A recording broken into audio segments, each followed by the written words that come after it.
Good evening. Thank you for joining us tonight for the lecture. I'd like to thank also our sponsor, Tecnoglass, who enables us with their generous gift to sustain a very ambitious program each year for our lecture series. And we are delighted tonight to have with us Marian Weiss and Michael Manfredi. Marian Weiss received her Master's of Architecture at Yale University. She has taught design studios at Harvard, Yale, and Cornell University. Since 1991, she has been a faculty member at the University of Pennsylvania Penn School of Design, where she holds the Graham Chair. Marian is also the Eero Saarinen Visiting Professor of Architectural Design at Yale University and a Fellow of the American Institute of Architects. She was recently inducted into the National Academy of Design. Michael Manfredi was born in Trieste, Italy, and grew up in Rome. He received his Master's of Architecture at Cornell University, where he studied with Colin Rowe. He has taught design studios at Yale, the University of Pennsylvania, Princeton, Cornell, and most recently at Harvard University. He is a fellow of the American Institute of Architects and was recently inducted into the National Academy of Design. Now, their firm, Weiss Manfredi, is a multidisciplinary design practice based in New York City and known for its innovative integration of architecture, art, infrastructure, and landscape as demonstrated in landmark projects such as the Olympic Sculpture Park in Seattle, the Women's Memorial at Arlington National Cemetery, University of Pennsylvania's Nanotechnology Center, the Brooklyn Botanic Garden Visitor Center, and the Barnard College Diana Center. Michael and Marian have received countless honors, including the Academy Award for Architecture from the American Academy of Arts and Letters, the Architectural League's Emerging Voices Award, Harvard's International VR Green Urban Design Award, and the New York AIA Medal of Honor. The work has been exhibited at the Museum of Modern Art, the Venice Architectural Biennale, the Louvre, and the Guggenheim Museum. Please join me in welcoming Marian and Michael.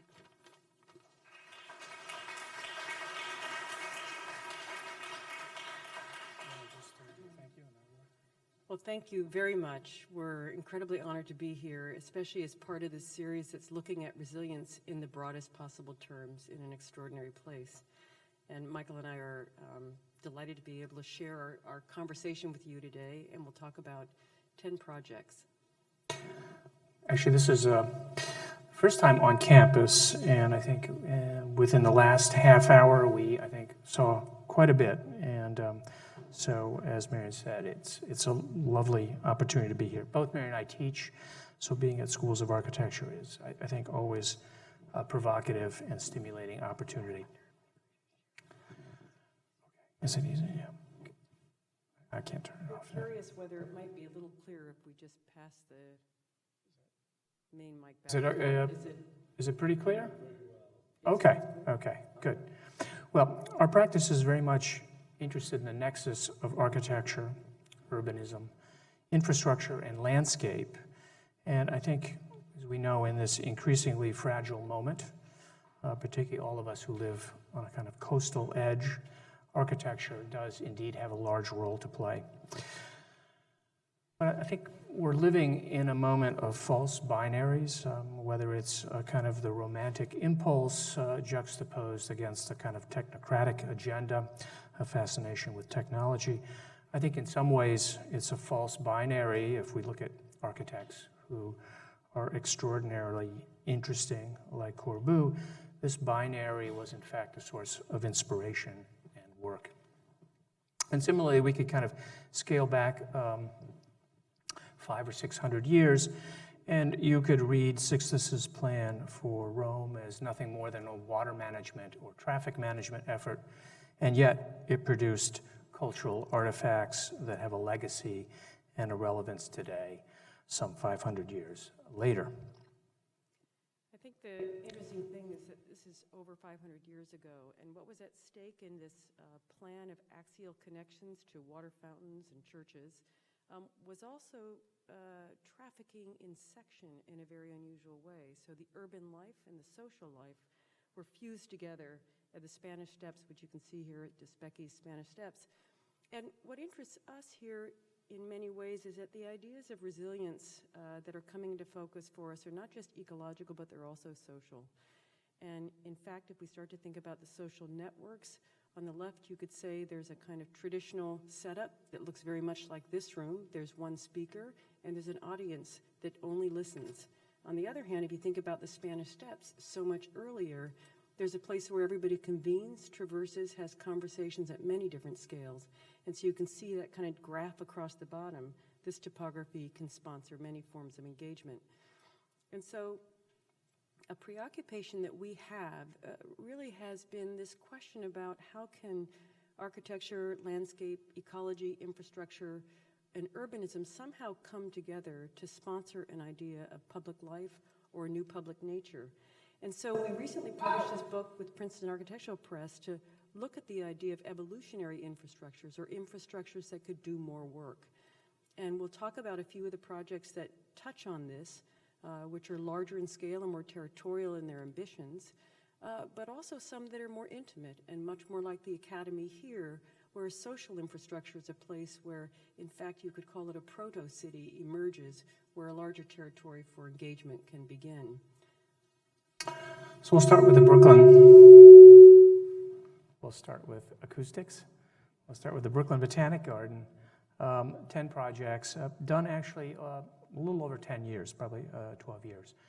The Brooklyn Botanic Garden is a kind of gem in New York City. It's just about 56 acres, but the site is a Janus-like site. The site that we developed is the site you see on the top. It's just sort of at the edge of the city, marked by a rather large parking lot, rather inconspicuous entry to what is a magical kind of museum, a kind of living museum. And I think the pressures of a small, urban, but very beloved institution are reflected here on Mother's Day, where about 40,000 visitors come to the Botanic Garden. So what to do? I think Mary and I believe that architecture, first and foremost, is about a larger context, a larger set of networks, a larger set of infrastructures. And our first effort was to try to map the paths that might occupy and form our building. And I think it was an overt interest in seeing a kind of architecture that would transition from an overtly architectural expression to one that was largely about the landscape and the garden. So you see in these early origami studies that kind of interest in seeing architecture that could unfold. So it's overtly architectural. There's a kind of clearly defined plaza. The building asserts itself on Washington Street, which is a very, very active and multicultural part of Brooklyn. The building also has a kind of sectional quality. The kind of topographic reading tends to go from building as object to landscape as topography. And you can start to see the mapping of that kind of transition and are interested in seeing how even the structural system, a series of bent moment frames, could register the kind of meter of city to garden.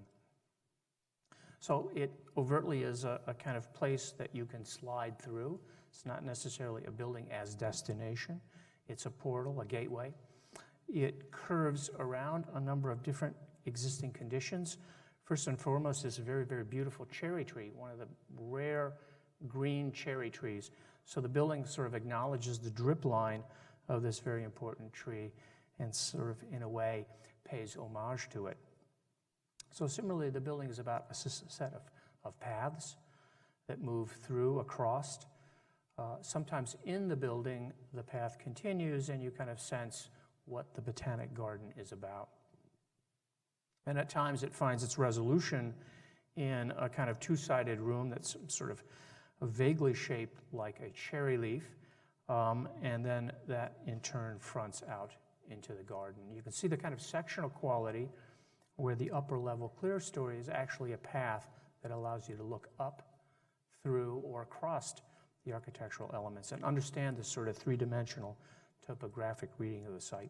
You can also slide through the building from the back, kind of across, under, over, and then down and ascend the stairs. So the sense of the building being kind of a braided knot was something that we were particularly interested in.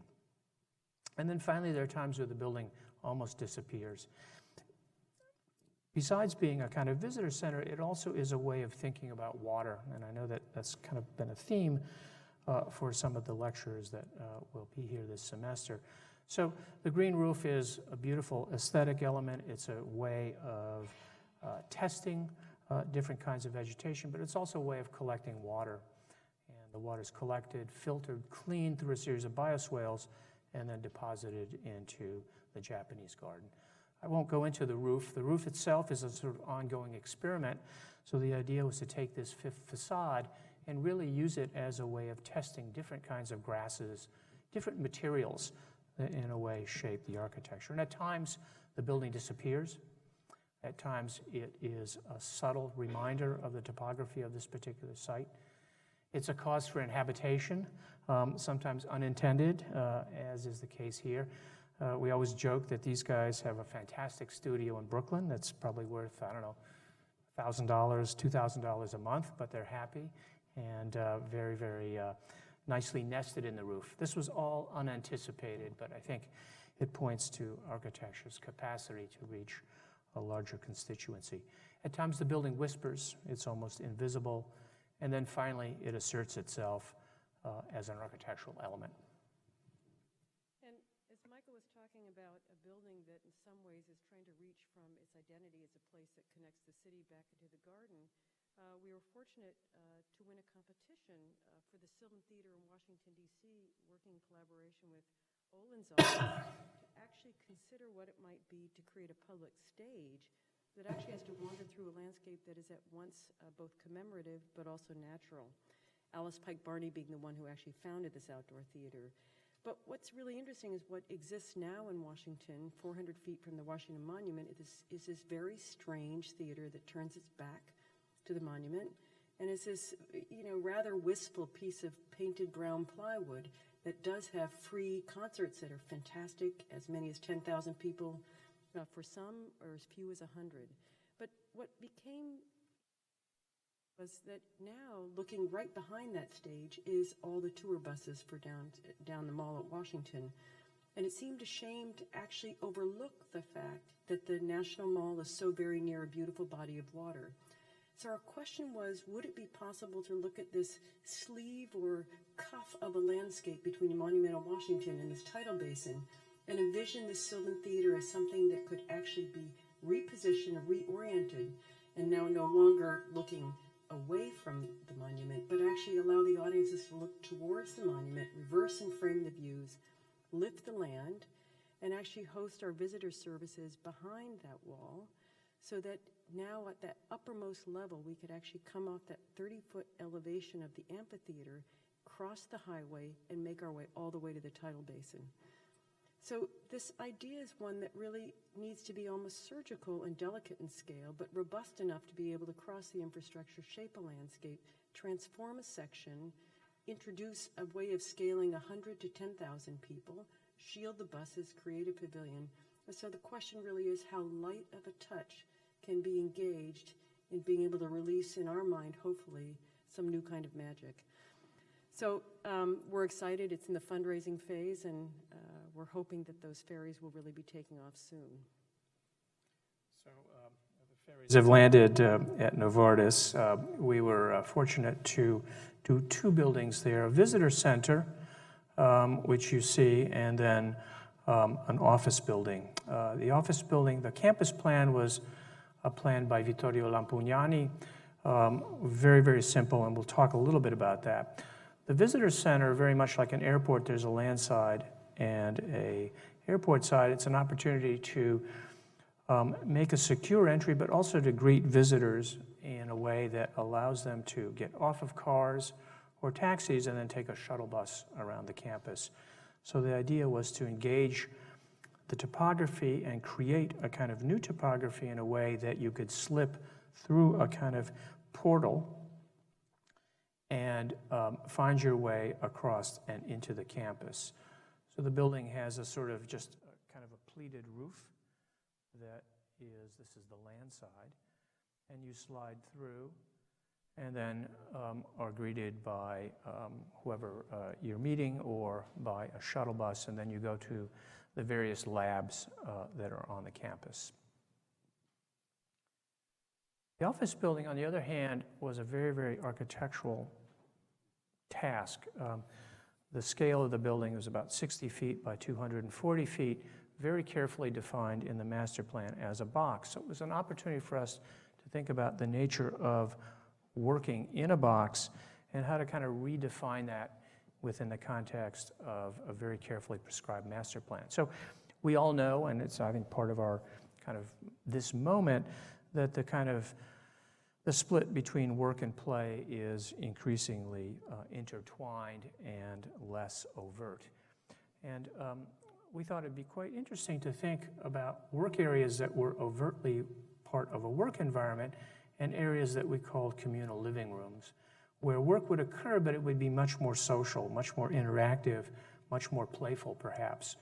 So out of that idea grew the sense of a series of public spaces that would slightly modify the reading of the box on the interior and would mark themselves on the exterior. So it's a project that's overtly sectional. You move up, across, around, and then you finally have a view of the campus. So you can see that section marked on the kind of prismatic edges of the building. And it's actually a bit of a kind of a wolf in sheep's clothing. Very, very significant beams allow us to have column-free public areas. So those public areas are completely column-free. They're suspended, whereas from below, they're supported by columns. So you can start to see how that expression marks itself on the outside. There's a kind of a piazza that Vittorio was interested in making, so the building fronts that piazza. And then it describes the kind of various play areas in a way, or more relaxed areas as you ascend. And those are areas that, like all things in life, are centered around food and drink. Just like in architecture schools, you know, the sort of sense of having a cup of coffee, a tea, a beer, a glass of wine. It's a way of engaging research, in this case, in a more playful and hopefully more interactive way.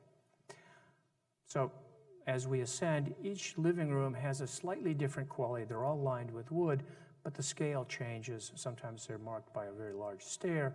Other times it's more of an amphitheater. At times you can look through the work areas, so there's never a sense of a disjunction between the work and what we call the play. So this question of work and play becomes very, very important when you think about research at a university, because in a case of the Singh Center for Nanotechnology, the university was very interested in creating within the Department of Engineering's territory, which you can see circled in red, something that would be a new gateway to the campus in many ways. And you could see its relationship to downtown Philadelphia, crossing the water to the area that is defined by the campus, which you could see sort of formed in green. Now, the interesting thing is that this is a facility that has research at its heart, but it is even a regional facility because of the high-level equipment there. But the strange thing about it being on campus is that if you look at the core of the campus of University of Pennsylvania, it's defined by its buildings in greens, but this part of the campus was defined simply by its buildings.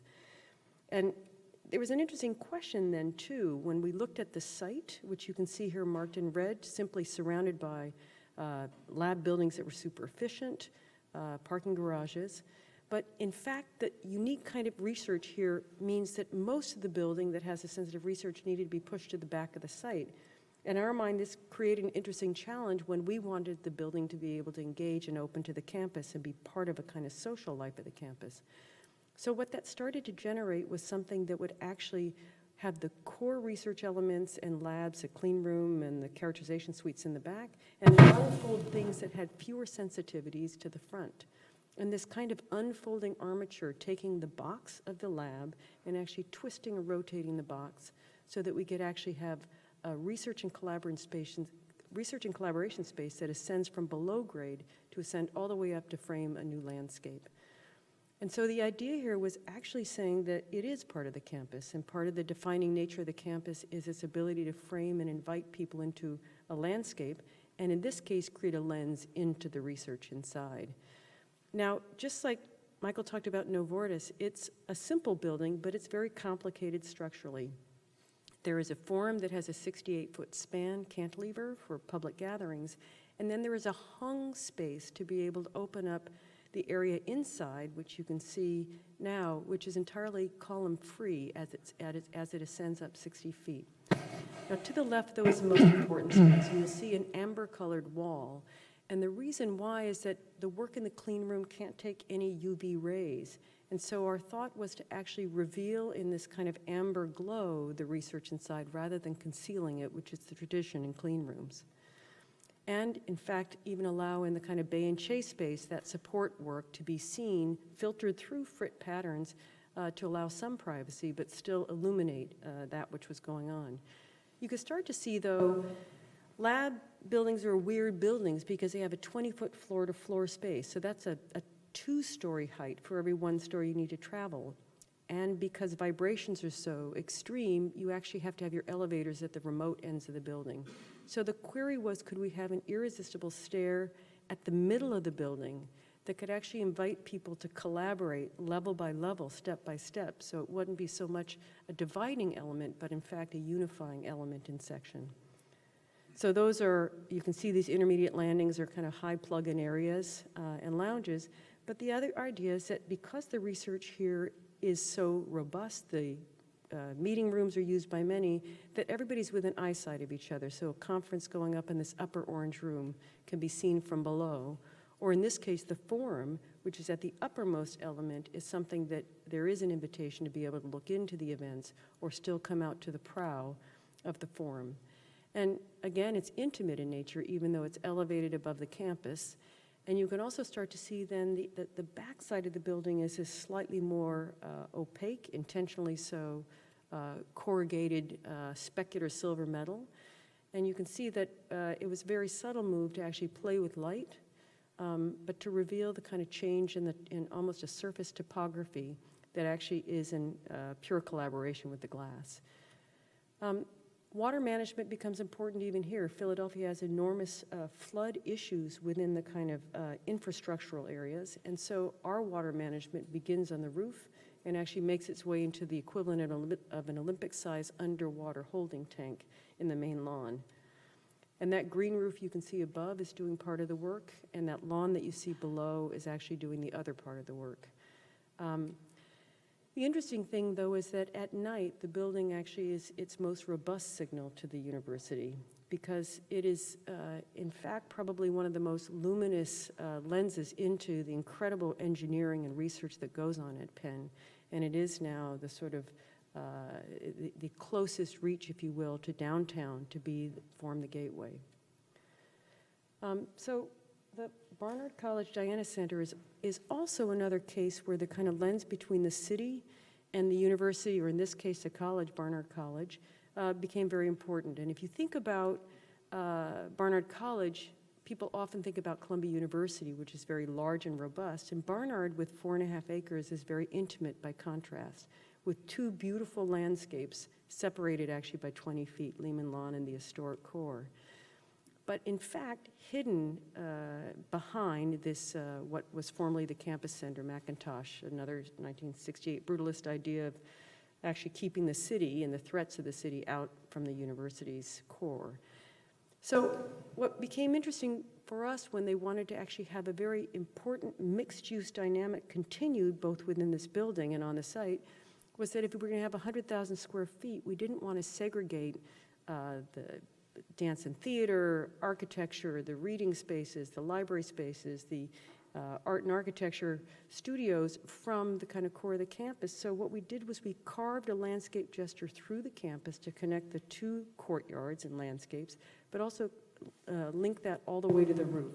So this particular barrier view could also be seen now as a luminous lens to what is happening inside this Diana Center, as it became named. You'll see the little box that projects out at the very front of the building there. Of course, that's the senior architecture studio. There's nice things when part of your client group includes the chair of the architecture department. But what was more important to us than even just building the building was actually reconnecting a campus that had been divided in the 60s by this plinth that connected the science building and McIntosh. And so this wall of stairs and this 20-foot grade change, we actually turned into a kind of amphitheater, green roof now, to new classrooms below. And the staircase itself, in many ways, actually does what the kind of wandering crisscrosses on campus malls do on the grade. This is just tipped up vertically because of the urban dimension. And inside, though, those kind of slipped atria become a way of allowing people to be in a cafe but look all the way up to the architecture studios and see what a review might be happening.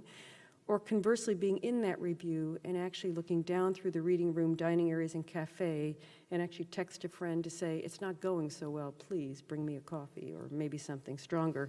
But the intent there was this kind of a magic carpet, this rug that we designed that actually works its way down, so that you know when you're in those triple height spaces or not by the chromatics that's shared inside.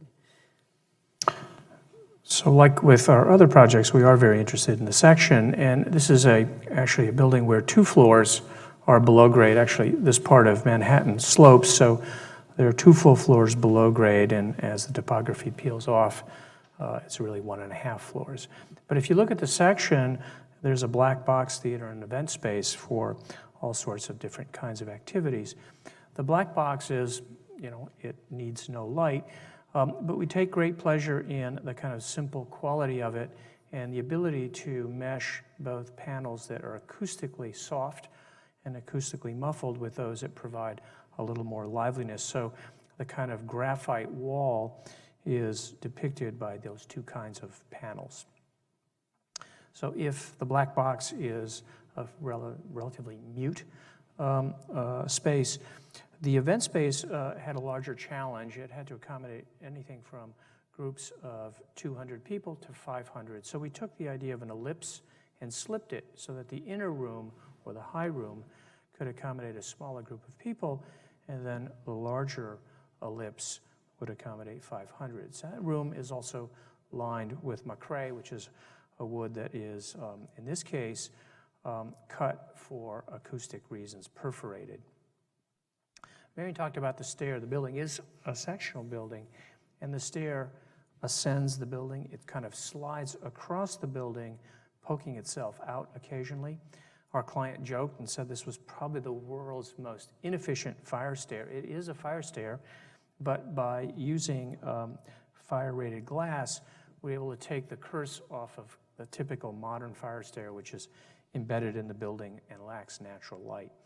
So the stair moves up across the building. At times it peels out over the building. At times it embeds itself in the building. And one of the big challenges, as we all know, of multi-story buildings is a sense of where you are. So in this stair, you're always aware of the context of the city. And then if you look through the glass, like in the middle image, you're aware of the context of the building. And we joke, this is an image we should not share with the Barnard Security Department or our insurance carriers. The students are choreographing. There's a dance class that uses the building to kind of choreograph different dances over the course of the semester. And we love the sense that this was never part of the program, but is now a lively part of the building.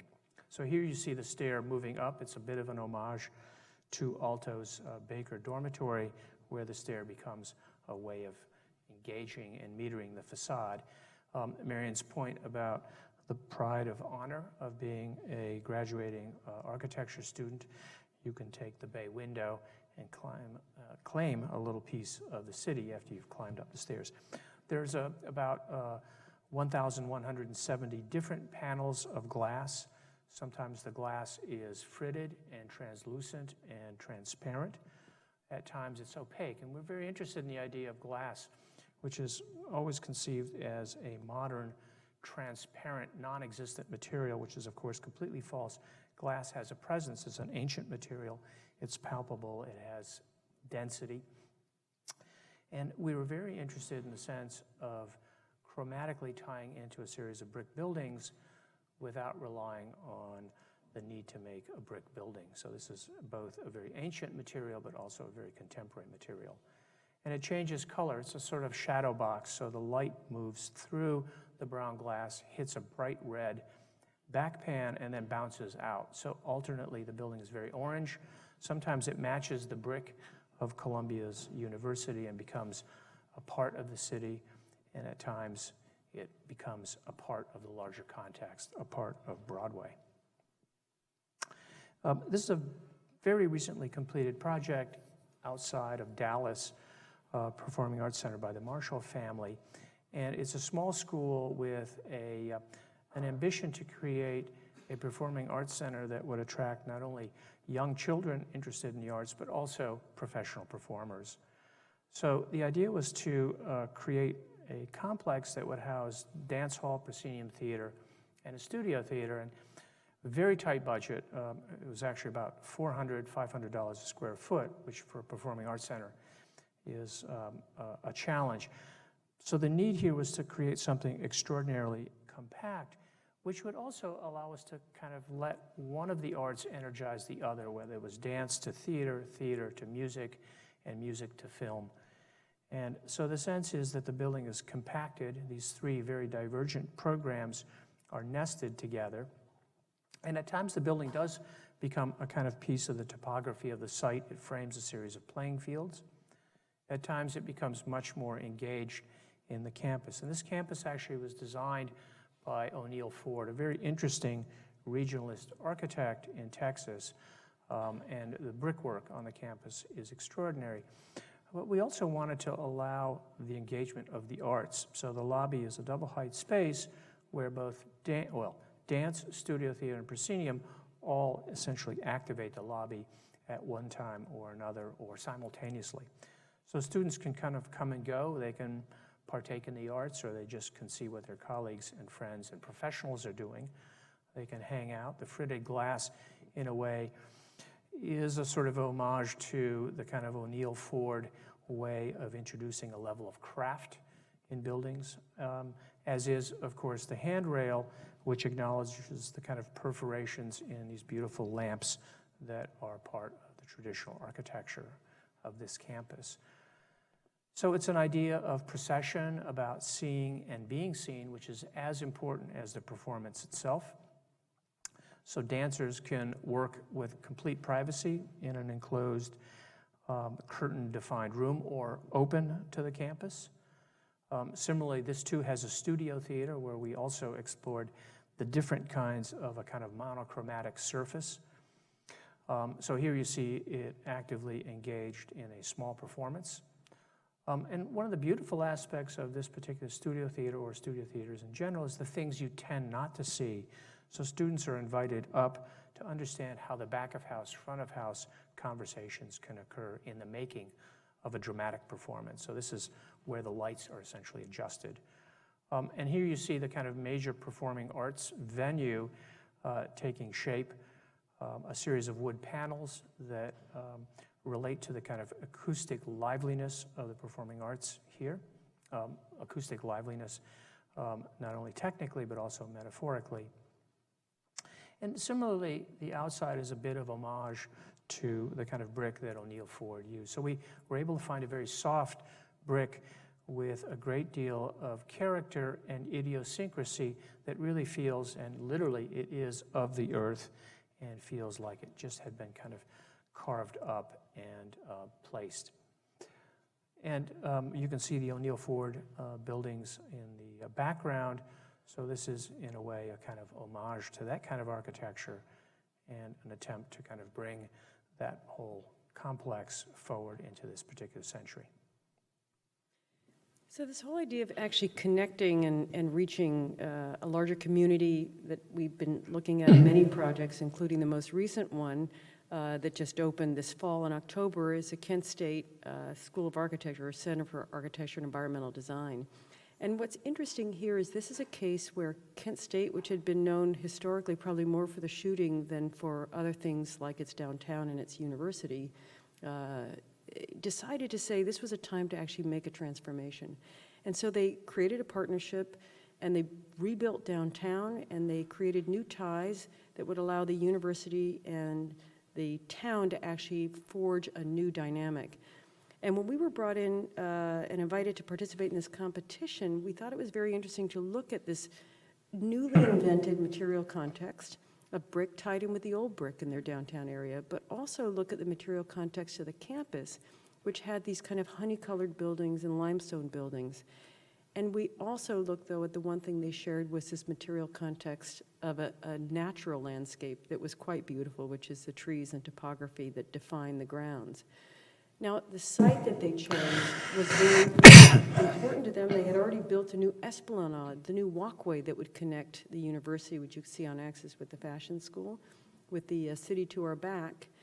But you could see it's about a rather kind of strange situation where the white box is, in fact, the site for the competition.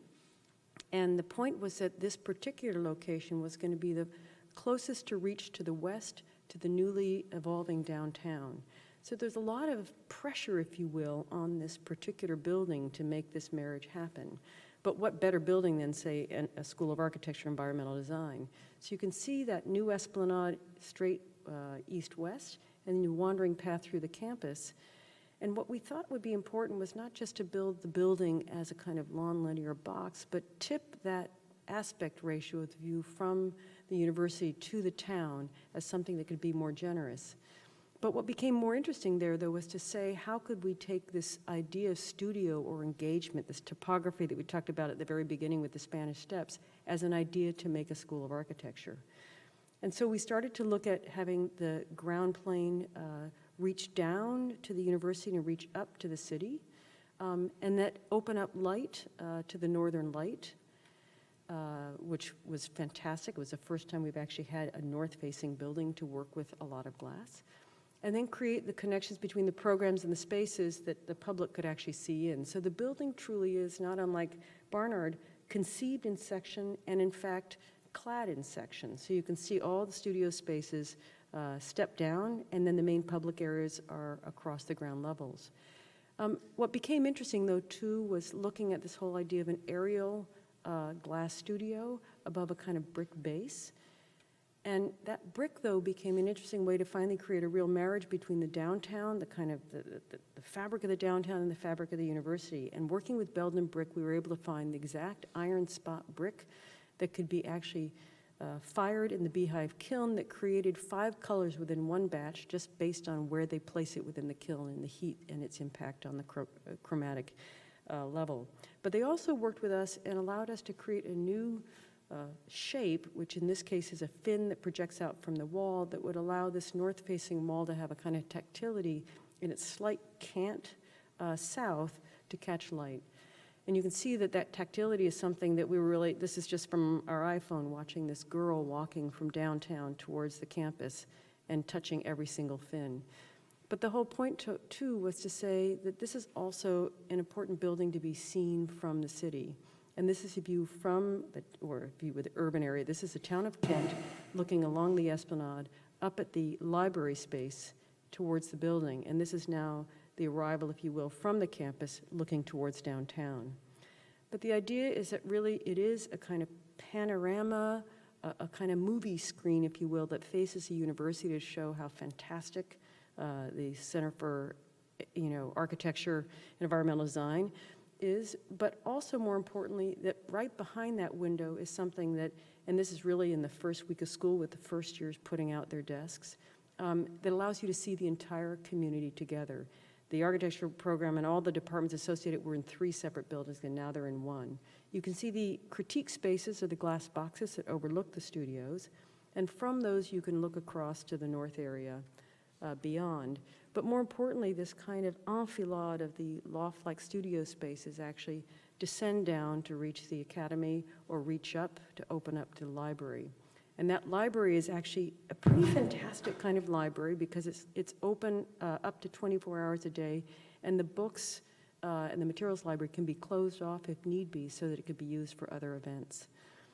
But it's also one that actually has a water management program on its roof with a kind of green roof, a fire stair that continues around and catches the southern light, a place that actually is ideally welcoming people to come into the School of Architecture and see what's being done, but also see it as part of a community. And more importantly, kind of remember that this is what it means to actually reach literally from the academy back to the campus. So this reaching back and forth or toggling between two territories is one that became very important at the Olympic Sculpture Park in Seattle, because this was a case where the territories of the waterfront, the territories of the city had been divided for quite some time. And the site for the Olympic Sculpture Park competition was in fact not on one site, but on 3 separate parcels of land divided by a 40-foot grade change, a state high-bodied, wide-bodied trucking route, and an Amtrak and BNSF train line, and a failing seawall. So what was interesting for us was to say, how could we somehow create a park that might wander from the city to the water's edge to become a new landform that could connect art, landscape, and architecture in a kind of seamless way. And so Michael shared in the Botanic Garden this idea of a kind of an evolving chameleon-like section, so that this kind of topography could actually be transformed by a new topography or an invented one. And it really is this question of simultaneity, in this case, including aquatic priorities. But all of these things occur in layers and in sections, so it's water management, it's contamination management, it's infrastructure, it's pathways, it's landscape, it's art.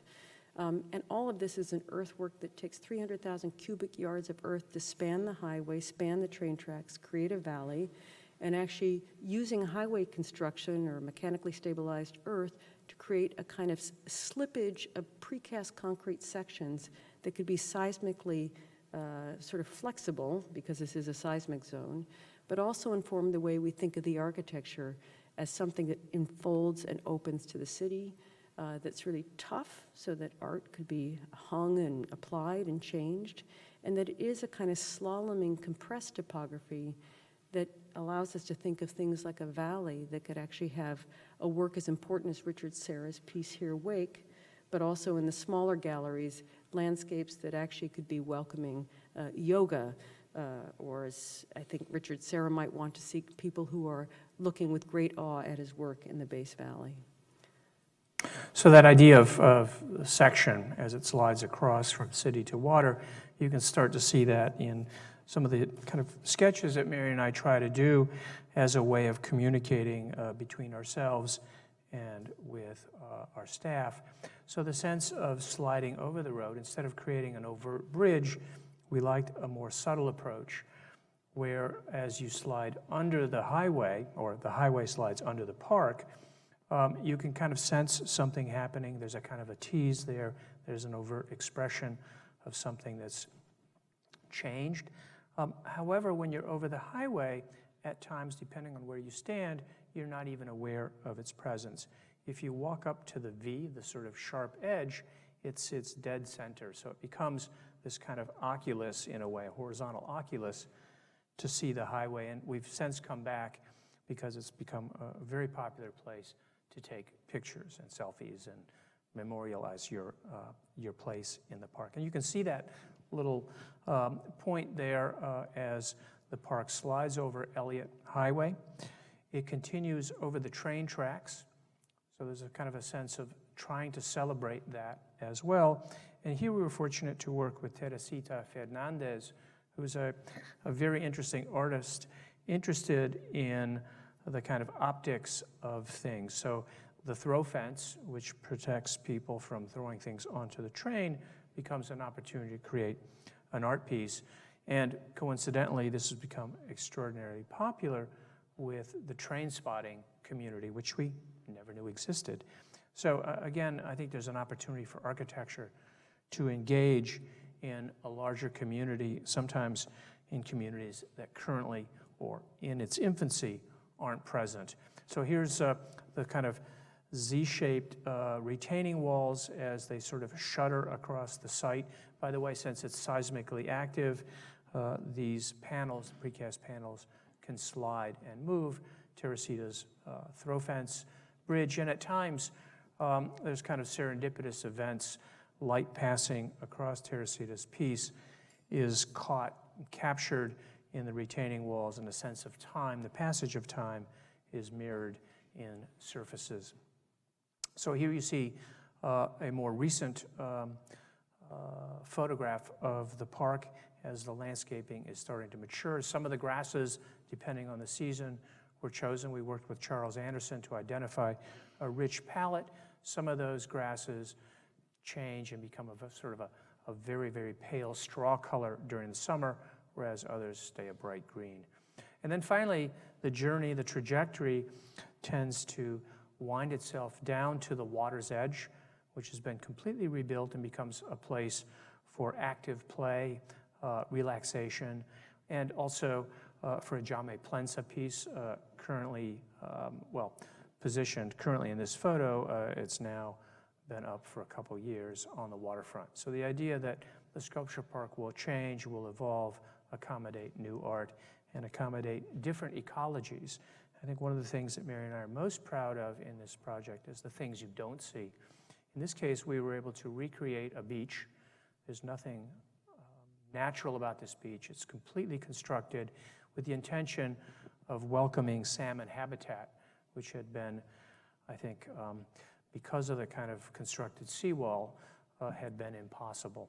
So we believe that the kind of ability, again, for architecture to reach larger audiences, larger constituencies, larger agendas, is very much at the heart of what we all should be doing.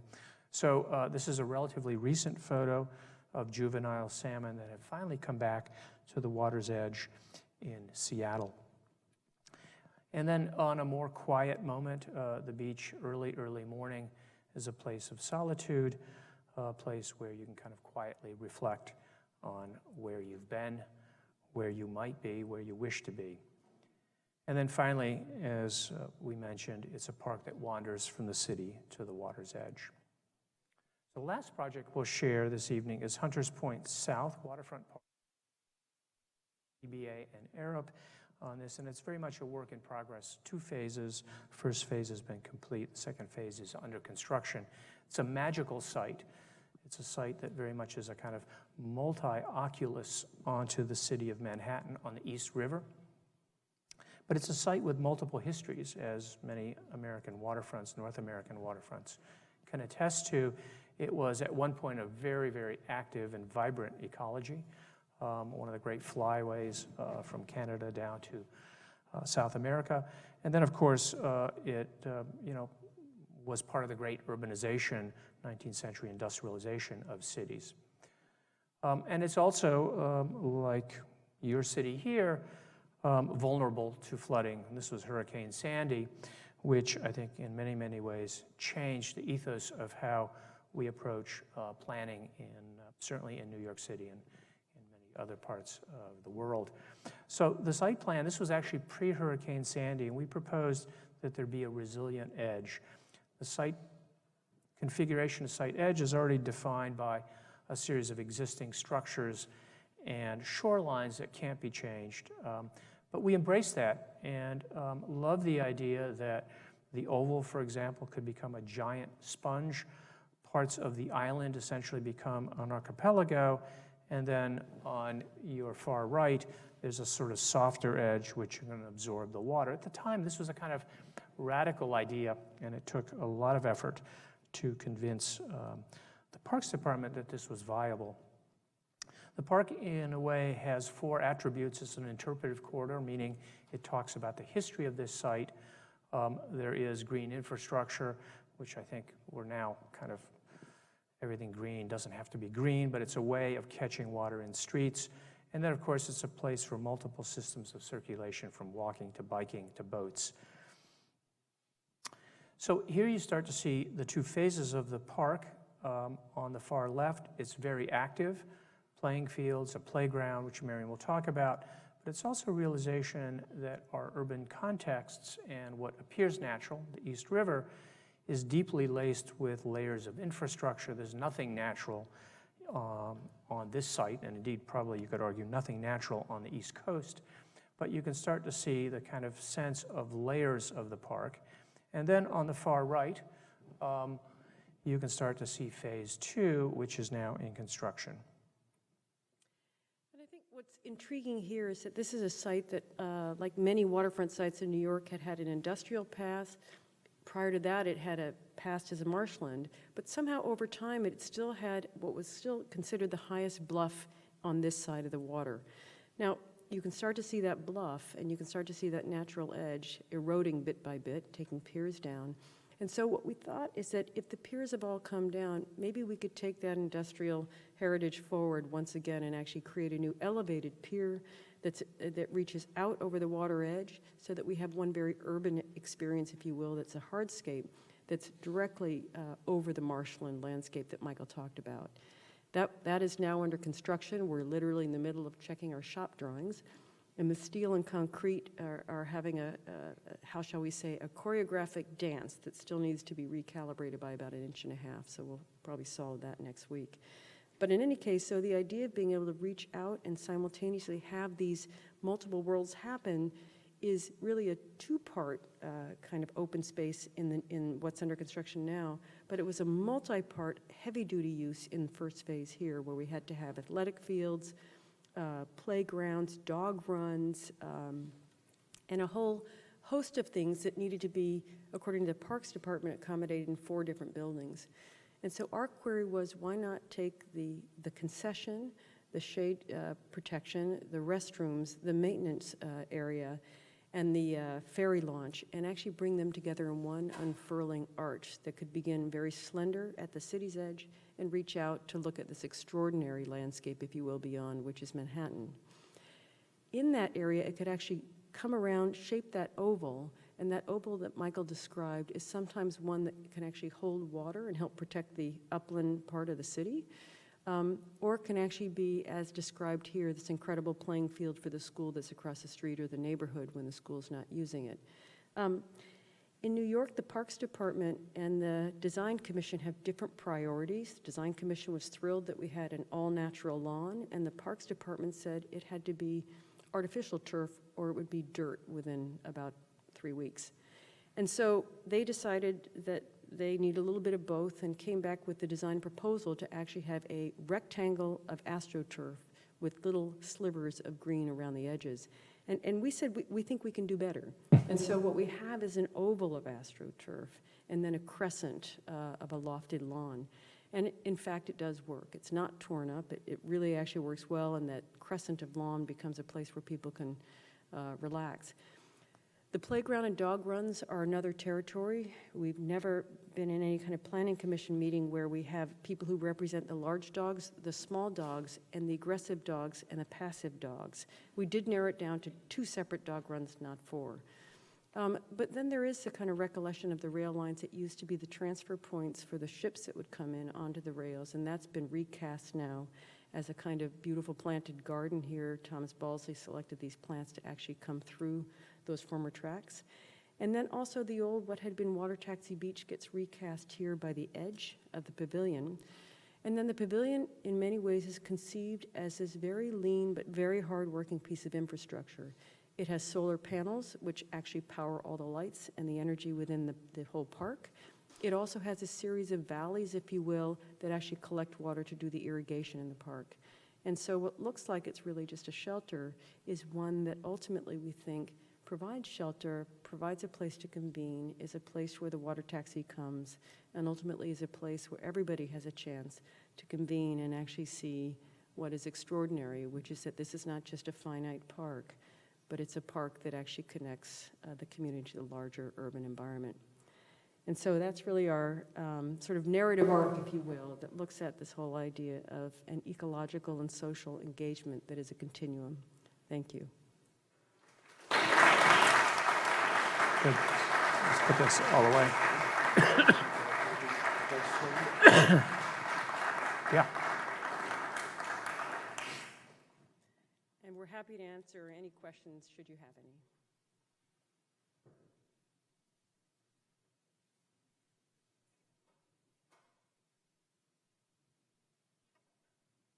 Yep.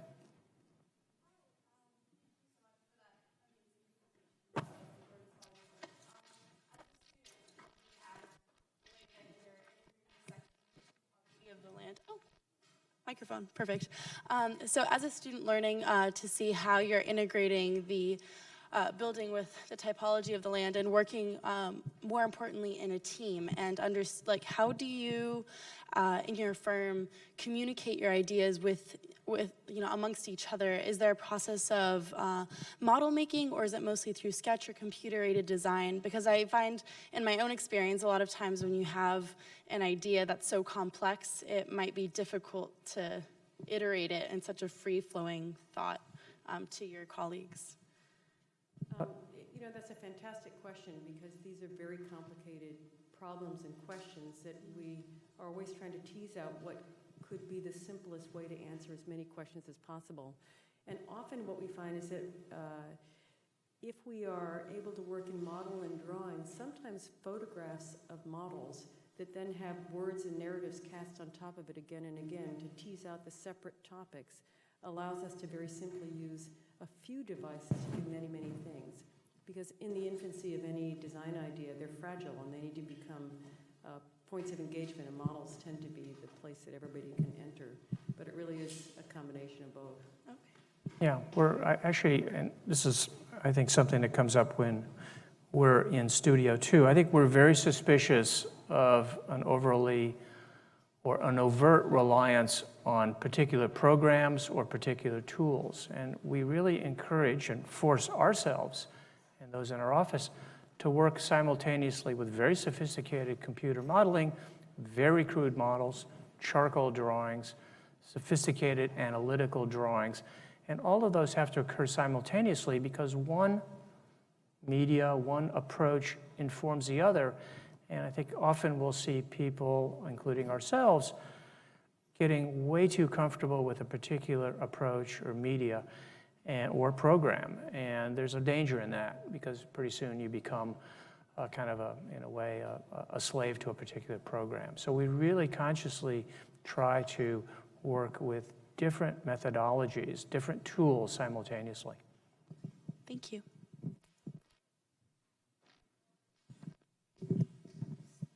Thanks again. Just following up on that question, I had a similar question, but regarding your consultants, when do they usually inform your design, or do you bring them, particularly structural and the landscape consultants, or do you bring them after you figure pretty much everything out?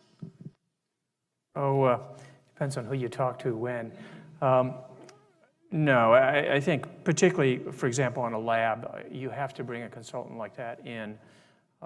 We work very closely with structural engineers who we like, mostly because they're, I think, very spatial. So the ability for them to engage in the process. But you have to have an idea.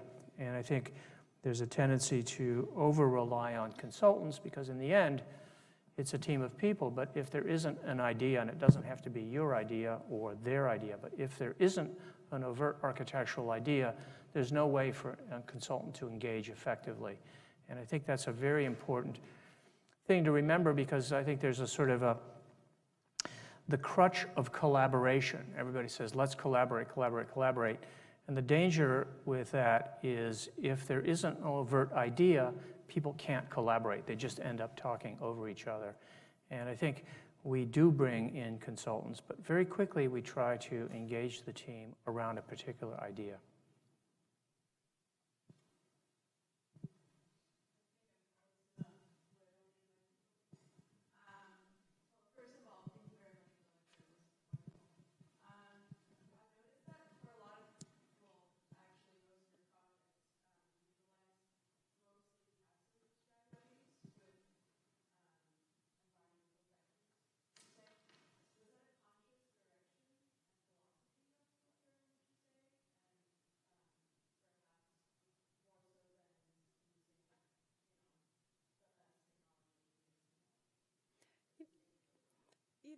It's very interesting. Sustainability has become a kind of a branding obligation for many, I think, institutions and cities. And what starts to happen with that is a kind of a broadcast question of whether technology can answer the most important and pressing questions. And I think what we found is that to the extent that technology can complement systems that are passive, that don't need to be tweaked through technology.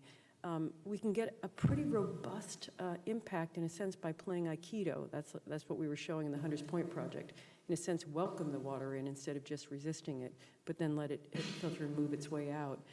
Or in the case of the Brooklyn Botanic Garden, literally welcome the water into that roof and allow it to do something in conjunction with it. And if we look historically over time, the most enduring places and structures have done things that have been able to be done without too much technology.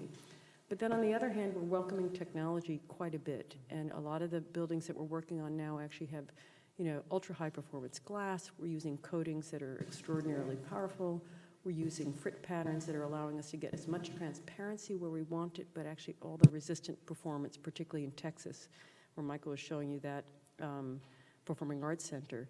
So this idea of actually being as smart as we can in ways that don't rely on technology, and then letting technology sort of get us over the finish line, is, I think, a strategy that's been something that's been working quite a bit in some of our projects.